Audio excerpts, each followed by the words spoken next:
kok baru ngomong setelah masa kekuasaannya selesai. Nah, lo ngapain aja selama 10 tahun? Rupanya selidik punya selidik, anggaran pendidikan kita dipakai 52% untuk dana desa. Saya mau tanya sama Anda, lebih banyak mana presiden itu meresmikan pembangunan jalan tol atau misalnya jembatan yang memungkinkan anak-anak sekolah bisa jalan dari desanya ke desa sebelah untuk bersekolah. Lagi-lagi impian Jokowi dengan impian Prabowo Subianto mengenai Indonesia itu beda, Mas.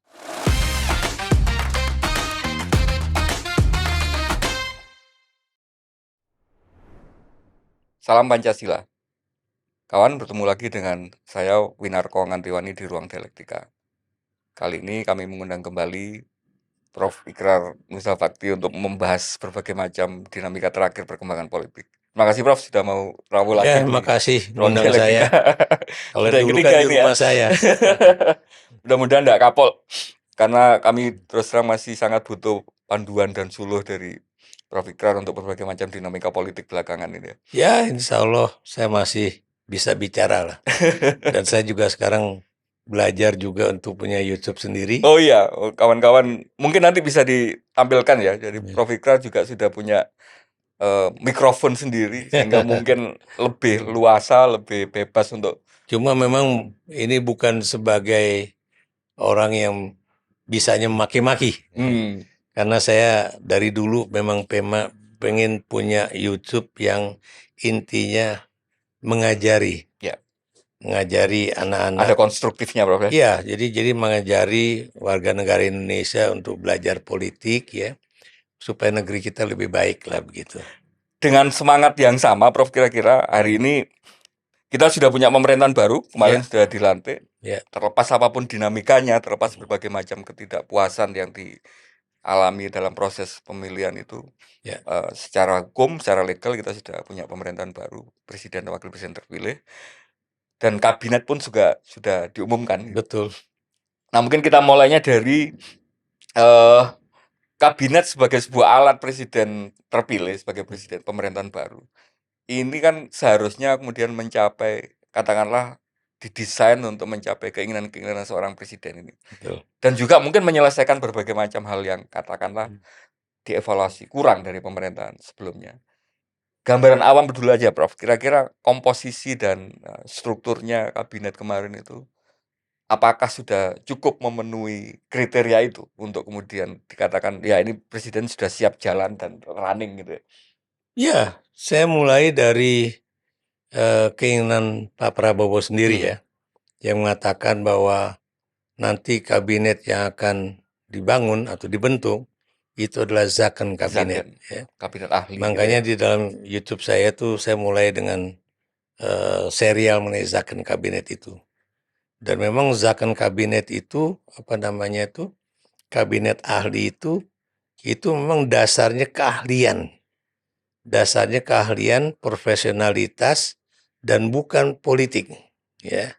Dan itu makanya saya contohkan ya, ketika misalnya Ketua Umum Partai Masyumi ya, itu Natsir ya, diminta Bung Karno untuk membentuk kabinet ya.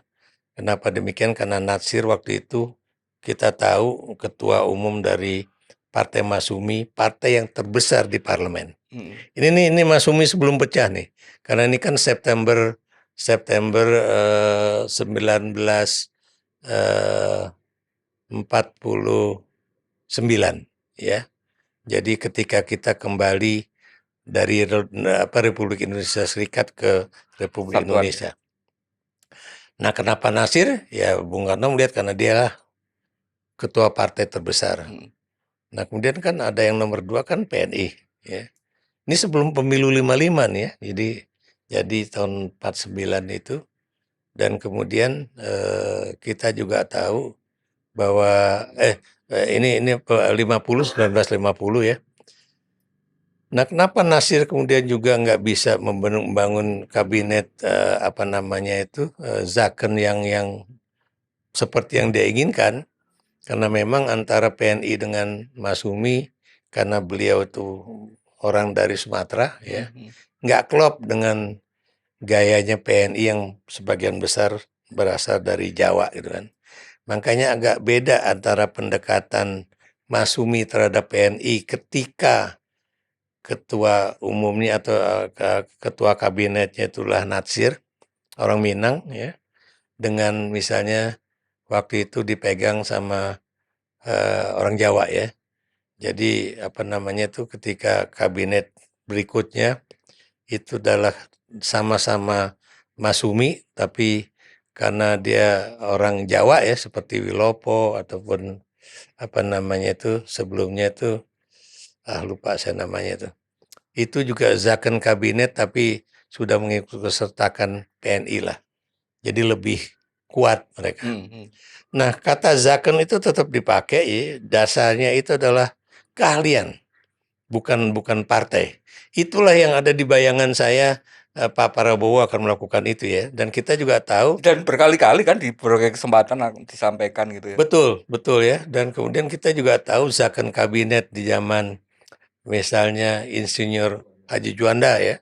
Itu kalau Anda masih ingat ya, itu hampir-hampir malah tidak ada yang berasal dari partai politik ya. Tapi malah berasal dari golongan atau wakil dari tentara, jadi golongan sipil, golongan militer, dan sebagainya ya.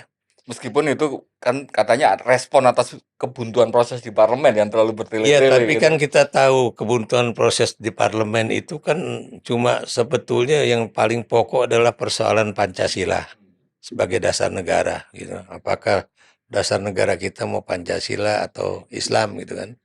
Sebenarnya itulah yang paling pokok ya. Dan kalau Bung Karno dan TNI pada saat itu sabar sedikit ya, itu mungkin juga nggak menjadi persoalannya berkepanjangan. Tapi itulah sejarah. Dan kita tahu ketika Bung Karno mengambil alih sistem demokrasi kita atau mengubah sistem demokrasi kita dari parlementer ke terpimpin, Anda tahu kabinet pertama kan kabinet kerja yang jumlah anggota kabinetnya 66 ya.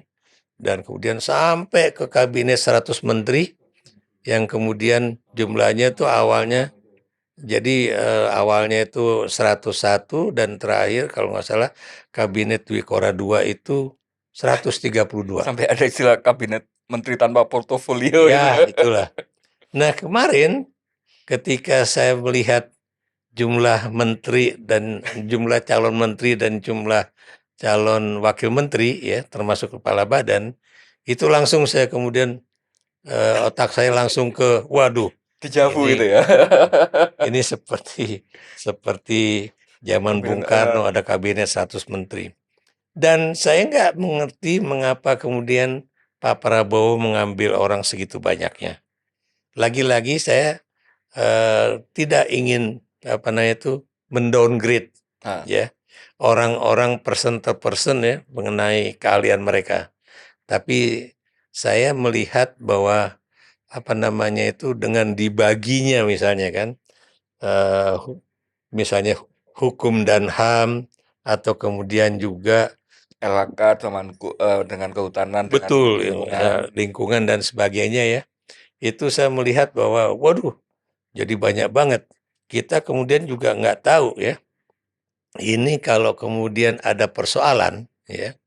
Itu lalu kemudian siapa yang kemudian menteri mana yang kemudian memiliki hak yang boleh dikatakan seperti polisi ya. Bahwa polisi itu walaupun dia pangkatnya kapten, dia punya hak untuk menentukan apa langkah yang harus diambil. Kalau memang itu penting untuk diambil pada saat itu. Nah sekarang menterinya juga gitu ya. Nah, ini menteri mana nih? Apakah menteri atau wakil menteri atau siapa gitu kan yang terkait dengan persoalan itu. Saya beri contoh misalnya gini. HAM ya, kita nggak bicara dulu tentang HAM dan demokrasi, tapi persoalan HAM. Anda tahu persoalan HAM kalau di Indonesia itu cuma persoalan bagaimana kita mengakui tentang hak asasi manusia, bagaimana kita memprotek itu supaya tidak terjadi pelanggaran hak asasi manusia dan kemudian bagaimana melindungi rakyat dari perlakuan-perlakuan yang apa namanya itu tidak baik dari aparat. Itu kan ininya kan seperti itu. Tapi kalau Anda lihat HAM ya, saya beri contoh ini aja deh. Kalau Anda membaca Declarations of Independence Amerika Serikat, itu kalau nggak salah tuh ada alinea kedua, itu ada satu kalimat ya, yang mengatakan, we hold this truth to be self-evidence, that all men are created equal, that they're endorsed by their creator, ya, with virtue inalienable rights. Jadi hak-hak yang tidak bisa diambil. Karena sudah pemberian dari yang kuasa. Yeah, among these right are life, liberty, and pursuit of happiness.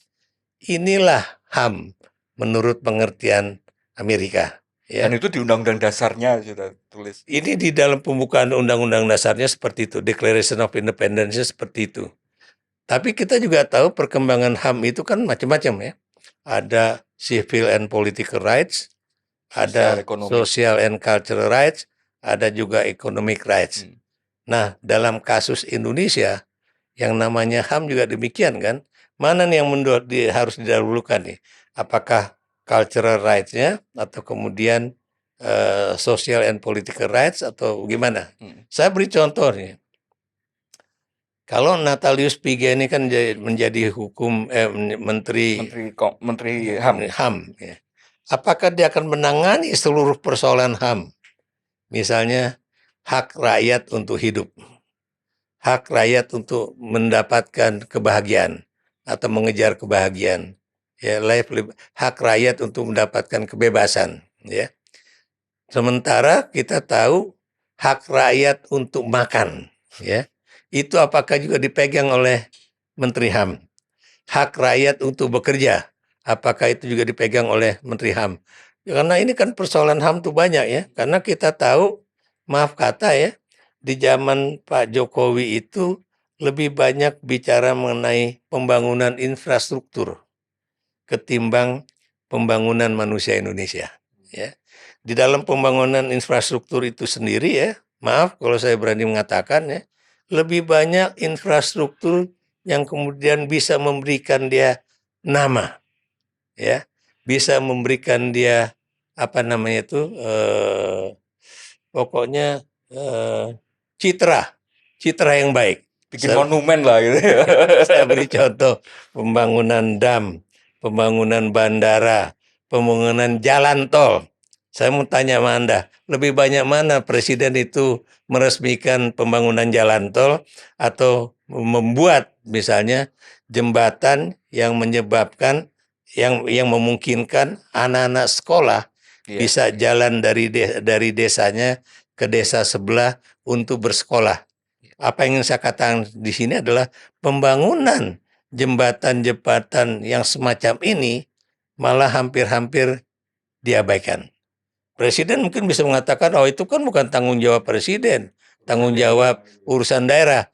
Tapi pertanyaan saya, kenapa di dalam laporan hasil 10 tahun Indonesia di bawah Jokowi ada untayan kata-kata yang menyebabkan misalnya pembangunan jalan tol sekian ribu kilometer, pembangunan jalan besar segini, jalan desa juga masuk di situ kan.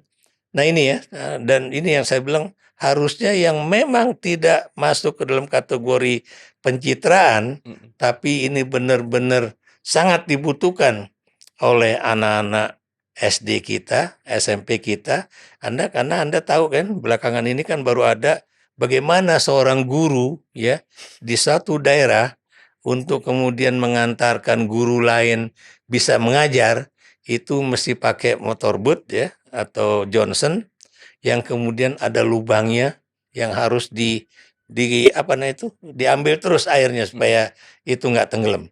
Atau bagaimana misalnya anak sekolah itu harus kadang-kadang terjatuh dari kenu itu ya, gara-gara dia harus melewati laut ataupun sungai. Ini yang menurut saya ya, hal-hal semacam ini yang sebetulnya jauh lebih bermakna untuk tadi saya katakan hak anak-anak Indonesia untuk bisa sekolah ya, ketimbang misalnya pencitraan, saya baru aja meresmikan jalan tol di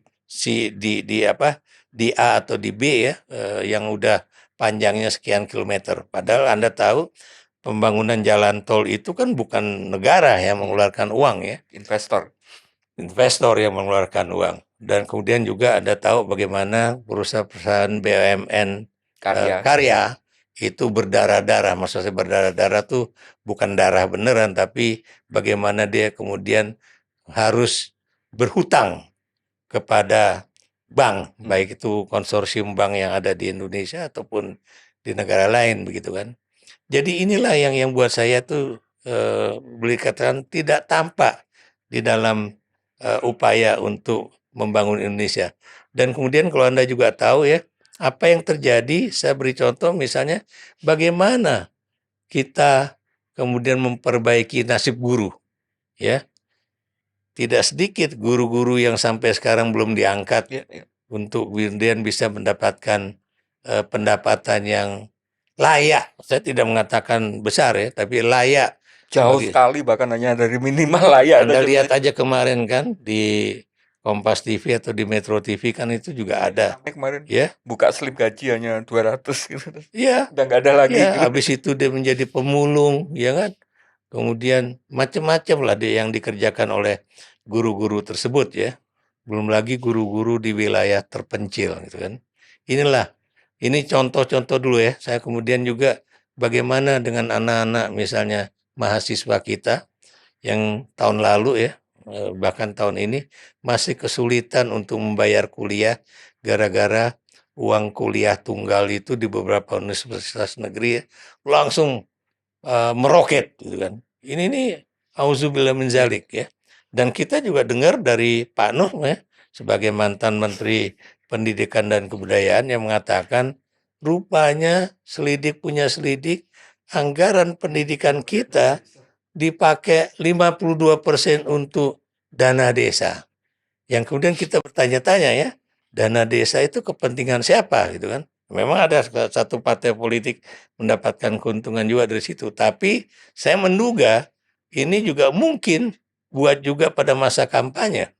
Karena kan Anda tahu gerakan di pedesaan ya, bansos di daerah pedesaan itu jauh lebih besar dibandingkan di daerah perkotaan. Jadi ini yang saya bilang bahwa secara moral kita harus mempertanyakan bagaimana penggunaan anggaran pendapatan dan belanja negara ya di era Jokowi ya, khususnya yang terkait dengan masalah bagaimana kita mempersiapkan anak-anak kita, anak-anak Indonesia untuk menjadi orang-orang yang cerdas, sehat, kapabel dan mampu bersaing dengan anak-anak dari negara lain ya di dalam nanti pada 2045 mendatang atau beyond that year lah begitu. Ini yang buat saya terabaikan. Dan Pak Jokowi kalau dibilang bahwa wah ini kelas menengah juga sedang menurun ini kemampuan daya beli mereka. Itu kan jawabannya wah, bukan cuma di Indonesia, negara lain pun juga terjadi. Tapi menurut saya bukan itu jawabannya. Atau kemudian juga ini saya juga masih melihat nih, kok masih banyak sekali persoalan-persoalan ekonomi yang dihadapi. Pertanyaan saya, kok pernyataan Kemarin itu gimana udah punya kuasa kemarin gimana? maksud saya kok baru ngomong setelah masa kekuasaannya selesai. Nah, lo ngapain aja selama 10 tahun? Jadi gitu loh, Mas. Ya, berarti kalau saya boleh agak meringkas dari penjelasan Prof yang cukup komprehensif tadi. Memang tidak ada semacam ketika pemerintahan ini selesai yang ada upaya mengglorifikasi gitu ya. Betul. Tetapi upaya untuk kemudian mengenali atau mengidentifikasi apa sih yang kurang dari kemarin capaian-capaian itu rasanya malah cenderung ditutup-tutupi gitu kan, cenderung tidak ada. Nah, kalau tidak ada dasar itu, apa yang kemudian bisa dipakai oleh pemerintahan baru ini untuk kemudian ya katakanlah melakukan intervensi perbaikan gitu. Jadi saya tambahkan sedikit ya, yang tentang persoalan pencitraan itu. Anda tahu kan hanya dalam masa pemerintahan Jokowi ya, seorang presiden sebelum berakhir masa jabatannya memerintahkan ya menterinya untuk membuat apa nama itu kayak etalase keberhasilan, ya. Anda bisa lihat ya di Jakarta khususnya ya. Selamat apa namanya? Terima kasih Terima Pak kasih. Jokowi, selamat datang Pak Prabowo Gibran, ya. Kemudian Anda bisa lihat. Tadinya saya pikir bahwa Jokowi itu pulang ke Solo cuma diantar oleh 2 pesawat tempur ya. Dengan pesawat rupanya ada Panglima dan 8, bukan oh iya iya iya yang Pak ada pesawat tempurnya. formasi ini gitu ya. Iya betul. Yang kemudian ada satu anak muda menghitung ya, itu kalau misalnya 1 jam perjalanan untuk pesawat tempur itu sekian juta rupiah, kemudian berarti kebutuhan untuk itu sekian miliar rupiah kan, untuk kemudian mengglorifikasi seorang presiden dari Jakarta ke Solo itu diantar dengan pesawat tempur, diantar pula oleh Kapolri dan juga Panglima TNI ya. Buat saya ini nggak pernah terjadi. Apakah gara-gara kemudian presidennya tinggal di luar Jakarta, lalu kemudian dilakukan upacara seperti itu, ya? Ada contoh langsung kemarin tuh di Belanda, Perdana Menteri setelah 12 tahun naik sepeda, Prof. Iya, itu Selesai. yang kemudian sekarang menjadi apa namanya orang penting di apa di Uni Eropa ya. Ya Nih, itu pulang aja Perdana naik sepeda Menterinya Anda lihat kan, cair. nggak ada upacara ngeluarin duit ya, cuma dia tanda tangan udah selesai dan kemudian pulang naik sepeda ya. Dan ini bukan pencitraan loh ya, karena memang di Belanda itu seperti itulah adanya ya. Jadi itu yang buat saya sangat penting lah. Apa teman-teman Tempo ya untuk kemudian menjelaskan prosesnya berupaya untuk melakukan itu semua itu kan Mhm. kelihatan kasat mata sekali.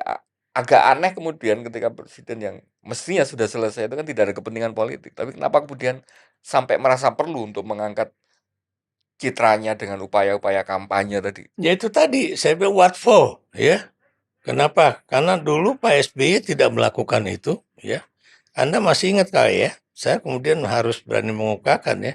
Ketika Pak SBY ingin melakukan pisah sambut di Istana Negara pada 2014 ya.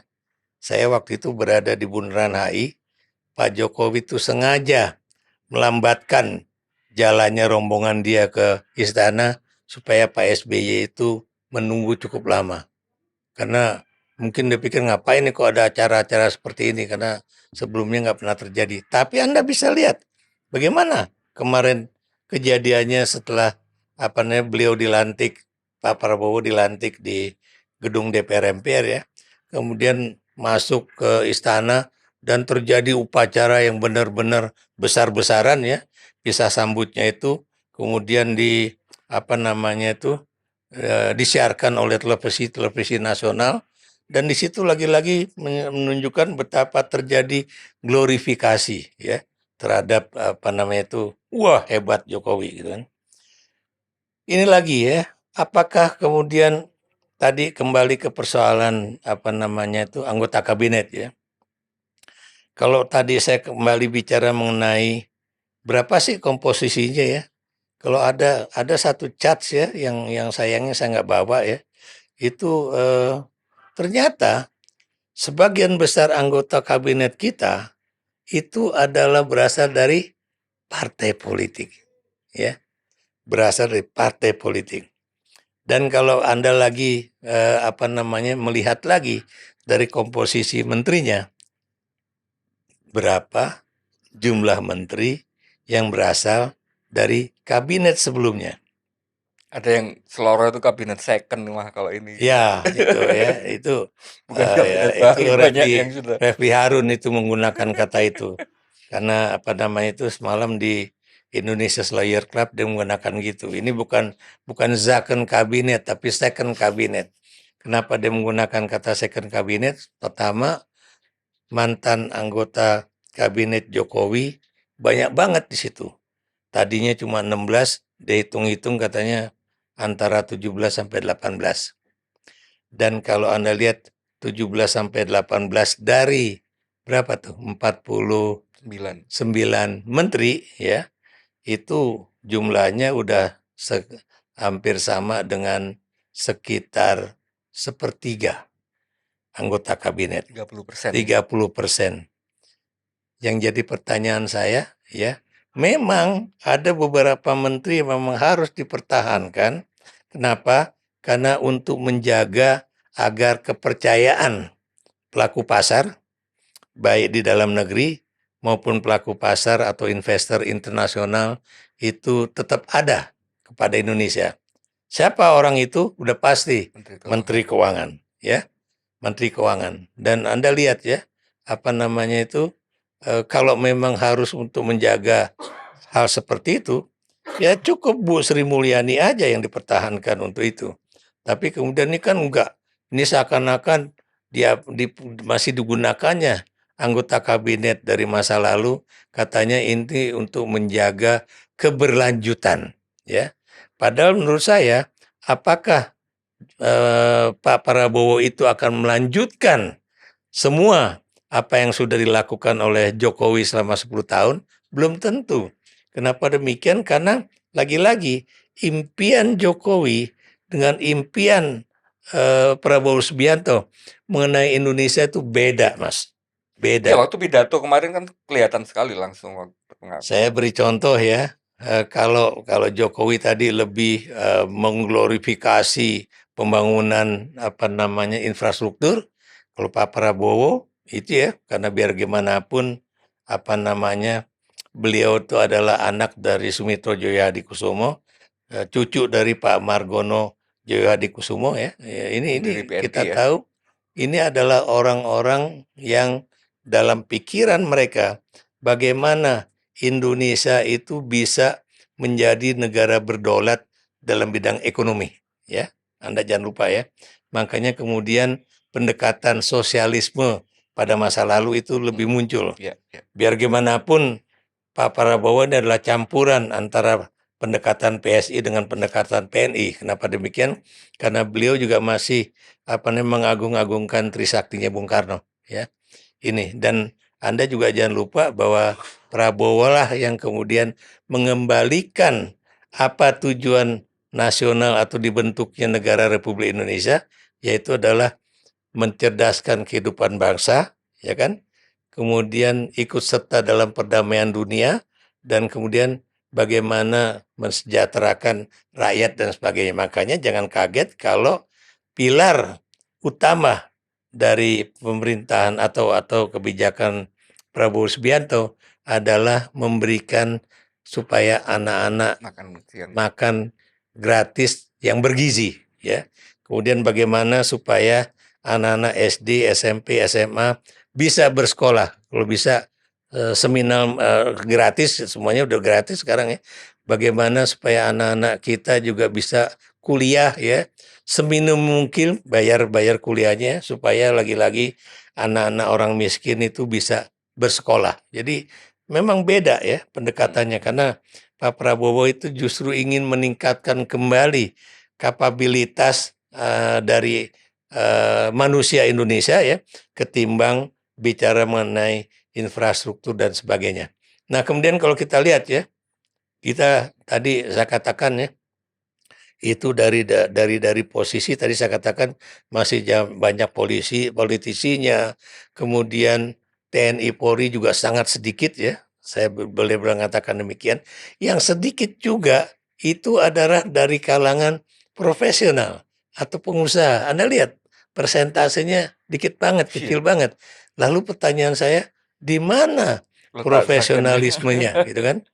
Ya, semalam memang dalam beberapa diskusi-diskusi orang mengatakan ya, tapi Pak Prabowo nggak apa-apa ngasih apa nama itu bikin kabinet gendut atau gemoy ya, asalkan mereka bertingkah laku sebagai orang yang tidak lagi akan menggunakan posisi dia untuk meraup keuntungan pribadi maupun untuk partai dari APBN ya. Padahal Anda juga tahu ya, kalau kita lihat ya, itu yang namanya kolusi antara penguasa dengan pengusaha atau kemudian korupsi yang dilakukan oleh apa namanya itu mereka yang ada di pucuk-pucuk pemerintahan itu bukan cuma menggunakan bagaimana mengkorupsi anggaran APBN, tapi ini juga yang paling banyak justru bagaimana penguasa itu kemudian berkolusi dengan dengan pengusaha untuk kemudian mencari keuntungan dari hasil alam ya ataupun hasil bumi yang ada di Republik Indonesia ini termasuk dari pertambangan ya. Dan Anda juga lihat ya, ada orang yang dulu dikatakan misalnya mempermainkan izin usaha pertambangan untuk keuntungan pribadi, atau ada orang yang kemudian sudah dapat katanya 11 ataupun 12 surat, bukan SIUP.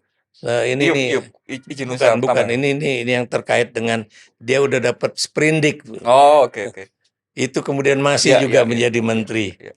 Ini kan tidak sesuai dengan ucapan Pak Prabowo sendiri bahwa saya akan mengejar katanya pelaku korupsi itu sampai ke Antartika, gitu kan.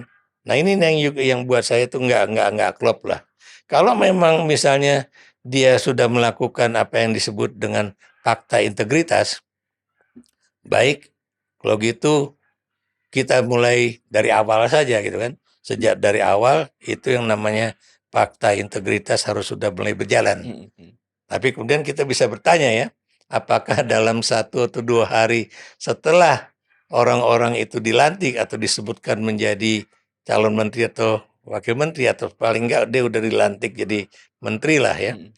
Ada nggak misalnya perbuatan-perbuatan yang memang tidak bisa dikatakan melanggar hukum, tapi boleh dikatakan bertentangan dengan yang tadi saya katakan fakta integritas itu sendiri. Saya beri contoh misalnya, ada seorang menteri yang menggunakan kop, ya, kop kementerian, ya, Hari untuk pertama acara, lagi. untuk acara katanya Selamatannya kalau ibunya. ibunya, tapi ternyata itu ada kaitannya dengan pengumpulan kepala daerah desa, kemudian Karena istrinya mau nyalon itu. karena istrinya bukan mau nyalon, udah jadi calon, Calon jadi calon bupati. bupati di satu daerah di Banten misalnya, atau macam-macam lah gitu kan. Jadi di situ udah menunjukkan betapa sulit menerapkan Ya. fakta integritas tinggi-tingginya. Yang kedua juga yang saya lihat ya, orang selalu bilang, iya kalau memang gemuk asalkan mereka nggak korup, kan bagus. Tapi persoalannya, apakah kemudian koordinasi itu bisa dijalankan secara baik? Ya. Tadi saya katakan misalnya kan, apakah kemudian Anda itu, maksud saya para menteri itu, pikirannya itu udah sama belum sama presiden? Bahwa presiden tuh ingin melakukan ini sehingga kemudian tanpa harus ada perintah, tanpa harus ada komando, itu harusnya menteri-menteri nantinya juga bisa menjalankan tugas-tugasnya dengan baik. Gitu. Prof, ada yang menganalisa gini, komposisi dan ya mungkin person dan sebagainya dari kabinet Prabowo itu internal itu berubah setelah Prabowo H-2 itu berkunjung ke Solo. Bahwa sebelumnya mungkin banyak yang katakanlah lebih ideal memang dari yang kita bayangkan, mulai dari komposisinya sampai mungkin person-personnya gitu. Sehingga kemudian ada analisa bahwa ya memang Prabowo sangat sulit sekali melepaskan diri dari bayang-bayang kekuasaan Jokowi, mulai dari komposisi orangnya. 17 tadi Prof bilang mantan kabinet di era Jokowi. Belum lagi dari ya katakanlah yang partai yang itu terafiliasi dengan Jokowi gitu ya. Ada dari representasi PSI misalnya, atau partai-partai di di kabinet Indonesia Kerja. Bahkan ya katakanlah pengusaha yang tadi membackup tadi itu kan dekat sekali dengan. Nah, apakah dengan begitu dari awal ini kabinet Prabowo ini ya Jokowi ini masih sangat kuat di kabinet Prabowo? Jadi begini ya, saya harus menjawab dengan mengatakan seorang presiden itu adalah pemegang hak prerogatif untuk membentuk kabinet, ya. Dan kalau kita meminjam istilah Bung Hatta, bahwa yang namanya menteri itu bukanlah penguasa di dalam departemen ataupun kementerian dia, tapi dia adalah the first among equals ya, yang kemudian bisa menggerakkan agar orang-orang di kementerian itu bisa bekerja secara baik. Nah, pertanyaan saya, apakah kabinet gemoy yang ada sekarang itu benar-benar sejalan dengan impian Prabowo atau enggak? Yang saya takutkan ya, Pak Prabowo itu berada di dalam trap ya atau jebakan ya, bahwa dia memang dibuat oleh Presiden Jokowi untuk tidak bisa bergerak. Apa yang saya katakan tidak bisa bergerak, dia tidak bisa mendapatkan suatu power ya untuk kemudian secara leluasa dia bisa melakukan ini Apa yang diinginkan dia ya. Ya. Kenapa demikian? Karena ini Pak Jokowi kayaknya udah masang nih. Dan tujuannya apa? Udah tahu lah kita tujuannya apa. Karena biar gimana pun ya, saya berani mengatakan bahwa Jokowi itu lebih mementingkan keluarga atau kerabat ya dibandingkan dia benar-benar untuk Bangsa dan negara. bangsa dan negara. Dan ini yang tadi saya katakan dikotomi kedua antara Jokowi dengan Prabowo ya. Karena Prabowo dalam berapa kali pidato dia ya, baik di dalam kehadiran dia di dalam pertemuan atau dies natalis ulang tahun dari apa istilahnya itu beberapa partai politik ya, termasuk kemarin waktu dilantik sekitar bulan-bulan Agustus itu ya. Ya, beliau mengatakan kekuasaan itu untuk rakyat, bukan untuk pejabat, bukan untuk kerabat. Ya, kita harus menghilangkan kolusi antara penguasa dan pengusaha, ya kan? Dan walaupun dia tidak pernah menggunakan kata nepotisme, ya. Jadi kalau kita lihat ya, pokoknya jangan ada korupsi. Agak hati-hati dia. Jangan ada yang melakukan kolusi, ya. Tapi dia nggak pernah menggunakan kata nepotisme. Padahal kita tahu arti kata bahwa jangan untuk kepentingan pejabat, jangan untuk kepentingan kerabat, itulah nepotisme, ya. Ya buat saya ini yang harus kemudian dia tekankan ya, dan lagi-lagi buat saya dia harus berani setelah 100 hari atau 6 bulan kabinet ini, Pak Prabowo harus melakukan suatu evaluasi yang sangat komprehensif ya, supaya lagi-lagi kabinet ini adalah kabinet bayang-bayang dari Jokowi. Kenapa demikian? Kalau kemudian dikatakan bahwa ini adalah suatu kelanjutan, buat saya enggak juga. Karena satu kata juga yang tidak pernah terucap di dalam pidato inauguration kemarin ya. IKN, betul. IKN. Kayaknya Pak Prabowo tidak terlalu antusias gitu ya. Antusias dengan IKN, walaupun ini juga menguntungkan adiknya ya. Tapi yang jelas buat saya tampaknya Pak Prabowo ingin menyelamatkan dulu anak-anak Indonesia supaya mereka bisa sekolah, orang-orang yang miskin juga tetap bisa mendapatkan bantuan, kemudian kesehatan rakyat juga bisa benar-benar terjamin. Gitu. Ada juga kekhawatiran gini, Bro.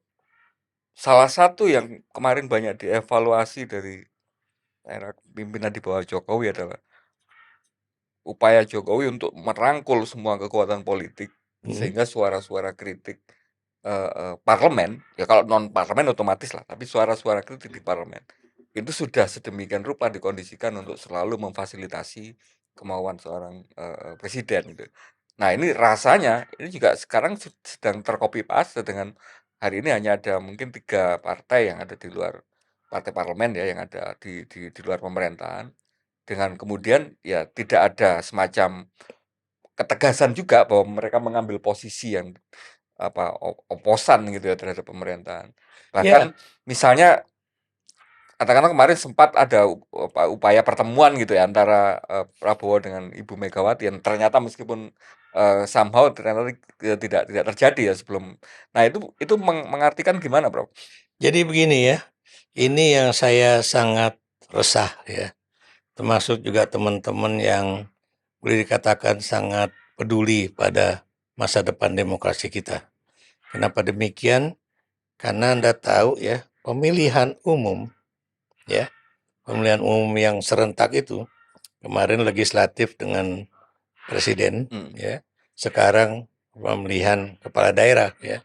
Itu konsepnya benar-benar sama dan sebangun. Sama dan sebangun di sini yang saya maksud adalah bagaimana kekuatan-kekuatan yang boleh dikatakan digalang oleh Jokowi itu kemudian bisa menguasai sebanyak mungkin pikiran rakyat ya, supaya mereka itu memilih si A atau si B. Dan Anda tahu dengan angka kemenangan yang begitu besar, itu kan selalu Jokowi ya, dan mudah-mudahan juga Pak Prabowo tidak akan melakukan itu, merasa bahwa mayoritas rakyat mendukung saya.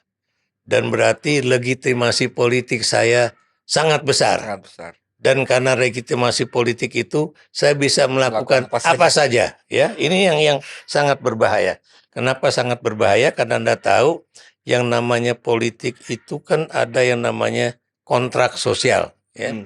Dan selama ini yang dilakukan itu seakan-akan bahwa rakyat itu cuma menjadi sumber dari kekuasaan, hanya sumber legitimasi gitu. Legitimasi kekuasaan, dan kemudian atas nama rakyat itu kemudian penguasa itu bisa melakukan apa saja karena lagi-lagi kan rakyat udah memilih saya, udah memberikan legitimasi kepada saya, dan kemudian ini juga berarti saya mendapatkan otoritas penuh untuk menjalankan mandat dari rakyat ini. Ini yang buat saya berbahaya. Dan Anda juga tahu ya, kemarin ya saya beri contoh misalnya mengapa hasil-hasil survei juga menunjukkan Masih betapa gitu ya. orang komisi tinggi sekali di atas 85%. Padahal Anda tahu ya, tidak sedikit. Kemudian juga orang mengatakan tentu aja yang angkanya begitu besar karena yang disurvei siapa? Penerima Ini adalah penerima bansos, orang-orang yang dulu juga mendapatkan bantuan dari Jokowi, dan kemudian tidak balance antara dari sisi cara pandang orang ya. Maksud saya, apakah ini kemudian dari tingkat pendidikan itu ada sekian persen dari yang lulus ini, kemudian yang lulus itu dan sebagainya. Sudah dipikir lah, sudah dipilih-pilih lah samplingnya gitu ya. Ya, dan Anda juga tahu yang mengeluarkan kementerian yang mengeluarkan uang juga bermiliar-miliar itu ya untuk kemudian membuat supaya bahwa citra Jokowi itu sangat baik ya, itu adalah kementerian yang kebetulan menterinya itu dilantik sama dia ya, pada boleh dikatakan masa akhir kabinet Jokowi ya. Dan pemilik lembaga survei juga gitu ya. Ya itulah. Jadi politik kita akan semakin elitis ya, dan politik kita juga akan menutup orang-orang atau aktivis-aktivis yang tidak memiliki uang yang untuk kemudian bisa naik ke atas ya. Beberapa anggota DPR memang saya tahu dia seorang cendekiawan ya, nggak punya uang dan kemudian banyak dibantu baik oleh partainya atau kemudian oleh jaringan partainya begitu. Kalau melihat yang seperti itu, Prof, rasanya kan memang ada beberapa paradoks gitu dari semacam karakter kepemimpinan presiden kita yang baru ini. Di pidatonya mungkin nggak hanya waktu terpilih, kita bisa lacak mulai kampanye-kampanye sejak dia menjalankan diri sebagai capres, itu kan mengesankan banyak hal yang jiwa-jiwa yang nasionalis, yang anti KKN dan sebagainya. Tapi ketika kemudian menyusun kabinet, hal pertama yang seharusnya menurut Prof tadi adalah hak prerogatif dia, hak yang dia tidak harus berkonsultasi dengan siapa-siapa gitu ya, harus hak yang dia sepenuhnya pegang sendiri. Kenapa kemudian terkesan sangat ya akomodatif, bahkan mungkin ya bertentangan dengan hal yang dibilang. Kalau misalnya pengusaha seharusnya tidak ini dengan penguasa, jelas-jelas yang menteri SDM-nya orang yang basicnya pengusaha. Ada yang kerabat juga di situ, ada yang anaknya menteri jadi anaknya jadi posisi yang lain.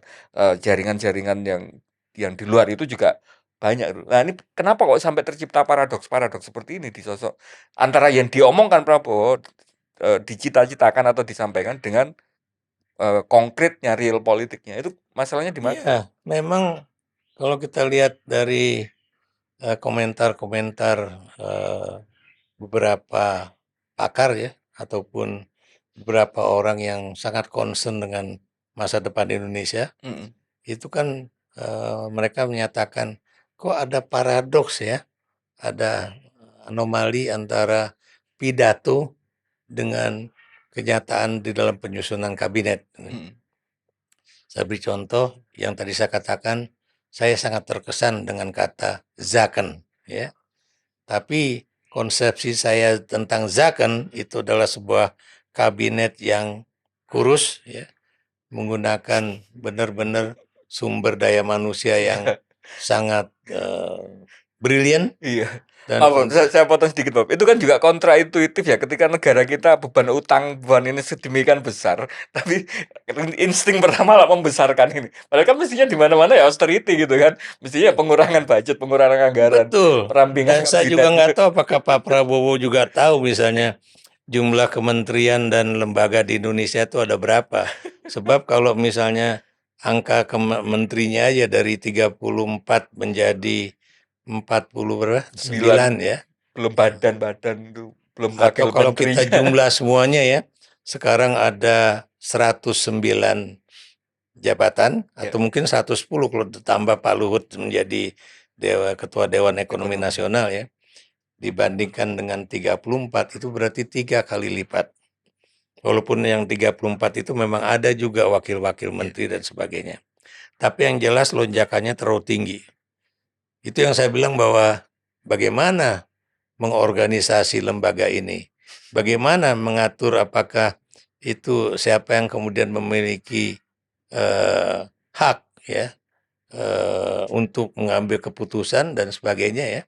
Kemudian juga belum lagi persoalan anggaran dan sebagainya ya. Tapi kalau saya lihat ya, Pak Prabowo ini mungkin karena dia udah menjadi calon presiden melalui misalnya konferensi nasional Partai Golkar ya, itu sebelum 2004 ya, tahun sebelum 2004. 2004 ya, dia kalah dari Wiranto. Wiranto.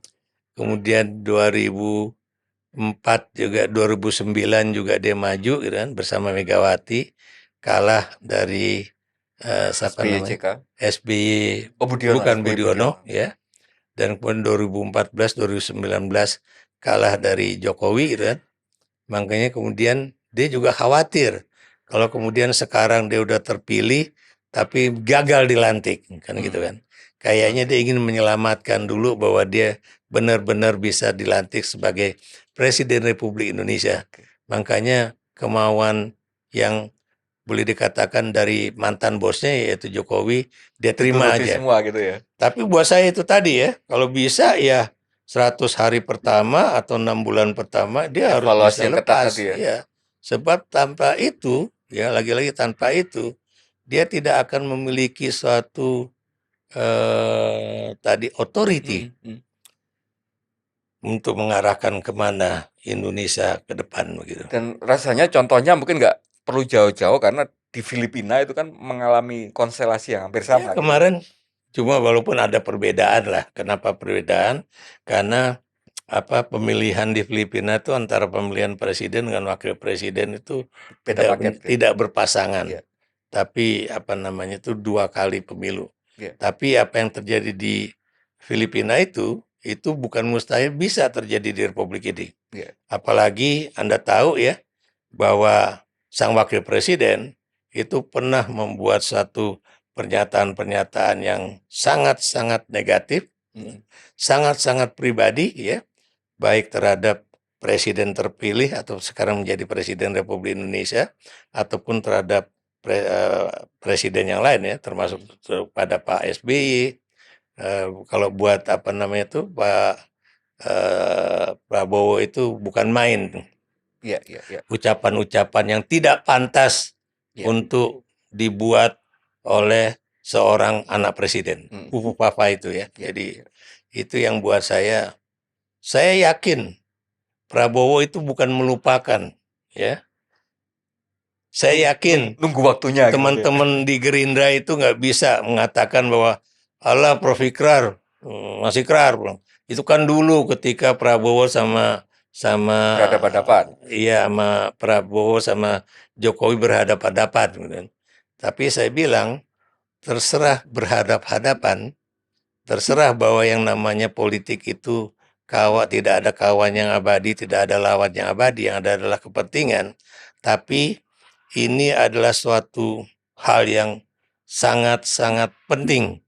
Karena kalau kemudian Anda sebagai seorang anak presiden membuat satu pernyataan yang benar-benar unbelievable, yang tidak bisa diterima dengan akal, kemudian Anda juga membuat pernyataan-pernyataan yang tidak senonoh ya, itu baik ini yang bersifat pribadi ya, ini yang kemudian buat saya tidak mungkin bisa dilupakan begitu saja oleh orang yang terkena ucapan-ucapan tersebut. Terakhir mungkin Prof sebagai ya katakan penutup ya, nyambung dengan poin Fufafa tadi. Jokowi di ujung pemerintahannya mengalami berbagai macam kritik Ya. dan keluarganya dia juga mengalami berbagai macam sorotan perilaku mereka sendiri sebenarnya gitu ya.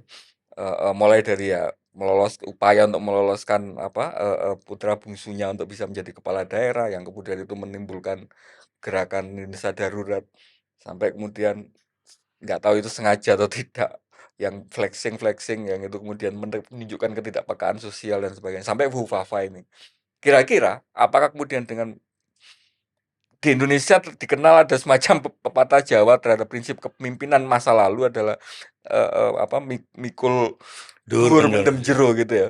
Upaya untuk kemudian ya kalau ada yang kurang-kurang dari masa lalu dimaafkan lah gitu. Apakah kemudian dengan selesai hari ini Jokowi itu sudah tidak ada lagi dampak atau konsekuensi hukum apapun yang itu bisa akan menjerat dia?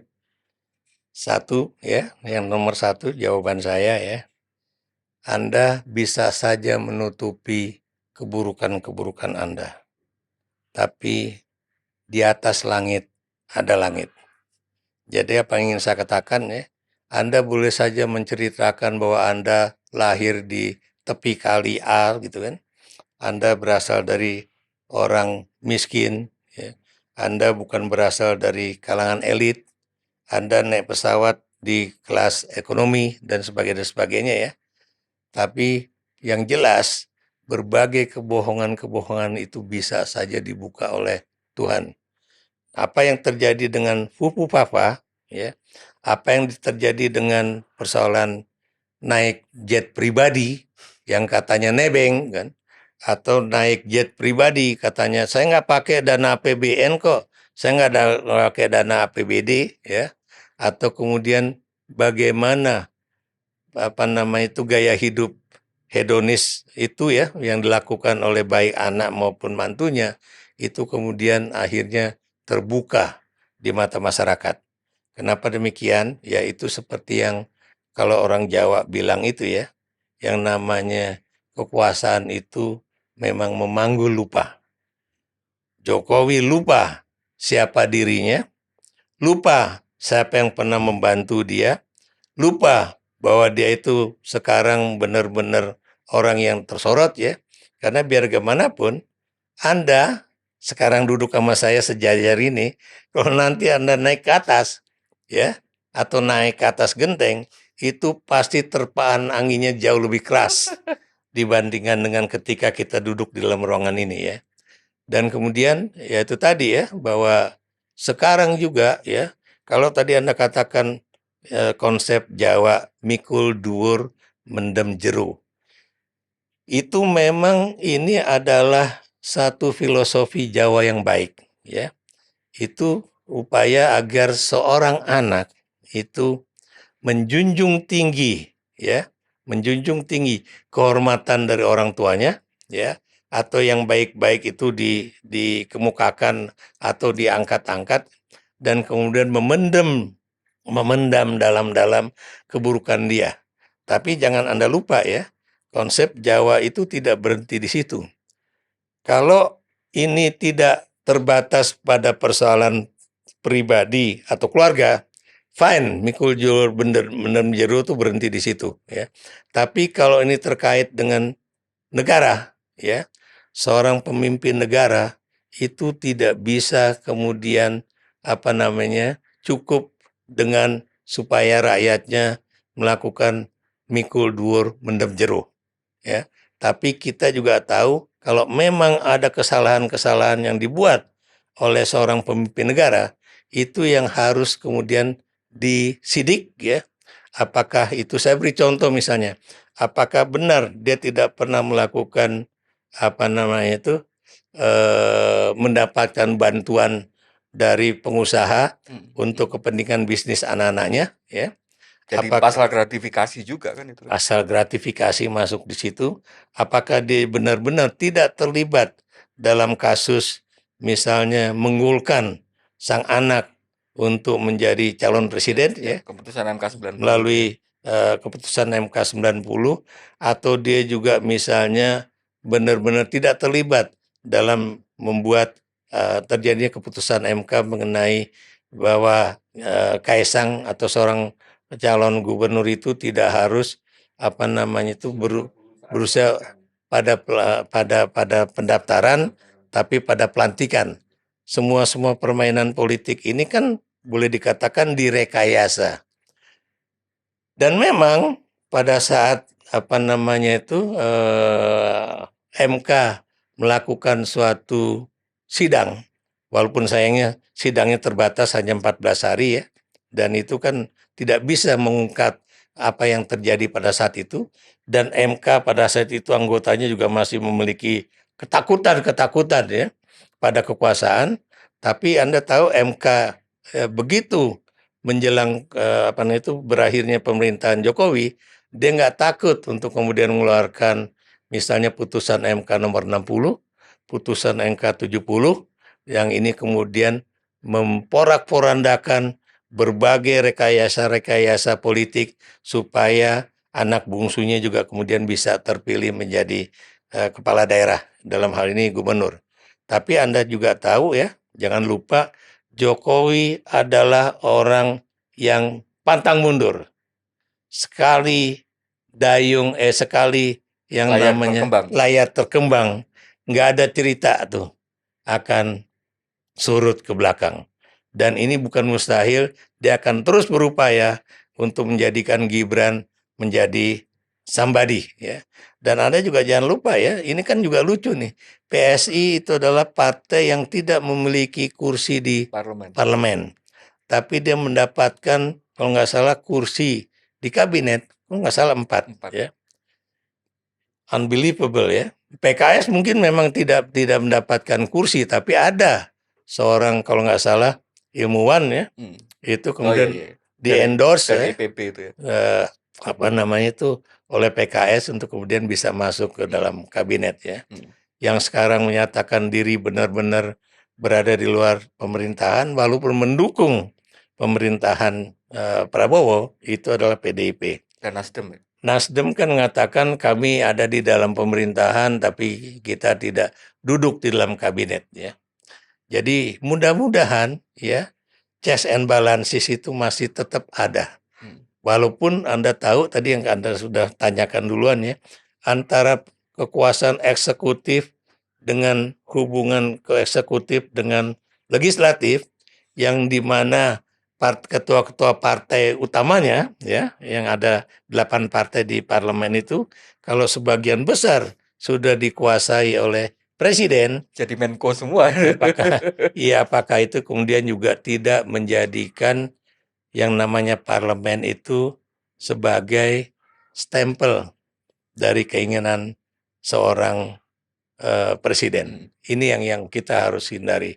Sebab kalau nggak ada kemudian lagi-lagi kritik ataupun pandangan atau kebijakan lain yang diutarakan oleh oposisi, dalam tanda kutip ya, kenapa saya katakan dalam tanda kutip, karena memang Indonesia itu katanya dalam sistem presidensil nggak Tidak benar mengenal katanya. oposisi. Tapi yang jelas itu mudah-mudahan lah ya. Ini juga menjadi satu pembelajaran besar buat kita ya. Bahwa biar bagaimanapun yang namanya pemerintahan itu tidak boleh berjalan sendiri, tidak boleh tanpa pengawasan ya, dan juga harus ada juga yang berani bicara. Check and Termasuk balances tadi ya. checks and balances ya, bukan cuma di antara 3 lembaga yang namanya eksekutif, legislatif, dan yudikatif. Pers juga harus ada ya. Dan Anda juga tahu bahwa belakangan ini kan semua lembaga ini kan hampir-hampir apa ya, hampir-hampir nggak ada Dijinakkan semua ya. ya, dijinakkan semua ya, termasuk juga pers ya. Apakah misalnya Komisi Penyiaran Indonesia masih punya gigi? Yeah. Apakah Dewan Pers juga masih punya gigi? Apakah kemudian misalnya teman-teman LSM ya, ini tetap bisa menjadi satu kekuatan apa namanya itu civil society yang bisa tetap menjaga agar Indonesia itu tetap berjalan di dalam relnya. Terakhir sekali nih Prof, di awal tadi kita semacam memberi ya kesempatan bahwa ini pemerintahan baru gitu. Mau nggak mau kita bagian dari hidup di sistem demokrasi itu adalah hidup dengan percaya bahwa pemerintahan baru itu akan berusaha untuk melakukan upaya-upaya perbaikan gitu kan. Karena kemudian kalau tanpa kepercayaan itu kan ya nggak ada gunanya kita berdemokrasi. Nah dengan semangat itu kira-kira biar kita juga masih semacam punya harapan gitu ya ke depan. Apa yang bisa Prof sampaikan kepada ya pemerintahan baru ini atau mungkin ya quick wins lah 100 hari pertama atau yang itu bisa kita harapkan untuk bisa dicapai oleh sehingga kemudian itu kita punya kepercayaan terhadap ya di dalam negara YouTube ini. saya udah saya kemukakan ya mengenai 100 hari pertama pemerintahan Prabowo ya. Dan apa yang diucapkan oleh Pak Prabowo udah hampir sedikit lah ya menyentuh Memenuhi itu ya. 100 hari pertama, yaitu bagaimana relieving tuh bagaimana supaya orang miskin, anak muda yang nggak punya uang itu dibantu ya, pendidikan dibantu, kemudian memberikan makan gratis, dan nanti juga kalau ada pendekatan populis untuk lagi-lagi meningkatkan daya saing dari anak-anak muda kita ya, dan tentunya juga bagaimana misalnya harus ada reformasi perpajakan supaya orang-orang kaya di Republik Indonesia ini harus membayar pajak perorangan ya, pajak kekayaan pribadi ya, selain pajak-pajak yang harus dibayarkan oleh perusahaan-perusahaannya. Dengan demikian ya, kalau memang itu bisa tercapai aja kenaikan pajak antara 5-6% dari apa yang sekarang ada ya, itu Indonesia itu tidak perlu menambah hutang. Sehingga kemudian kita benar-benar bisa menghentikan kebiasaan apa itu gali lubang, tutup lubang, atau yang disebut dengan bentuk bayar utang, kita juga berhutang lagi. Seperti yang sekarang ya, itu kan katanya Pak Prabowo kan sedang minjem duit 795 triliun ya untuk membayar hutang 800 triliun tahun depan gitu. Itu jangan dibiasakan lah. Dan itu kalau nggak salah Pak SBY juga udah mengatakan itu kepada Pak Prabowo ya, supaya apa istilahnya itu dilema. Ya, kalau menurut laporan Tempo kemarin kan seperti itu. Ya, ada kesepakatan supaya dilema kita di masa lalu itu stop. Dan untuk mengatasinya itu tadi saya katakan itu ya, bahwa perlu ada reformasi perpajakan untuk orang-orang terkaya di Republik ini supaya kesenjangan juga bisa berkurang. Dan kemudian Anda juga tahu kalau kemudian juga misalnya PPN tidak jadi diberlakukan untuk naik menjadi 12% ya. Kalau bisa turun malah jadi 10% aja. Itu kemudian biar rakyat itu punya ada gairah hidup, gairah untuk membeli dan sebagainya ya. Dan terakhir tapi penting, Pak Prabowo harus menyisir perusahaan-perusahaan mana saja yang masih mendaftarkan perusahaannya di luar negeri, khususnya di negara-negara yang memberikan tax haven. Tax haven tuh bebas pajak. Yang di Kepulauan Cayman, yang di Cayman, Vanuatu, ya. Seychelles mungkin ya di negara Afrika. Ya, mana-mana lah Kalau gitu. itu bisa dilakukan, kira-kira ruang fiskal kita jadi lebih longgar gitu ya. Bukan, sekarang menurut Anda gimana seorang nasionalis seperti Prabowo masa membiarkan pengusaha-pengusaha atau keluar semua bahkan gitu. juga pejabat negara yang punya perusahaan itu mendaftarkan usahanya di negara orang supaya dia nggak bayar pajak. Ya. Padahal Anda tahu mereka bekerja di Indonesia, menggali kekayaan bumi Indonesia, dan kemudian harusnya juga membayar pajak kepada negeri ini. Oke.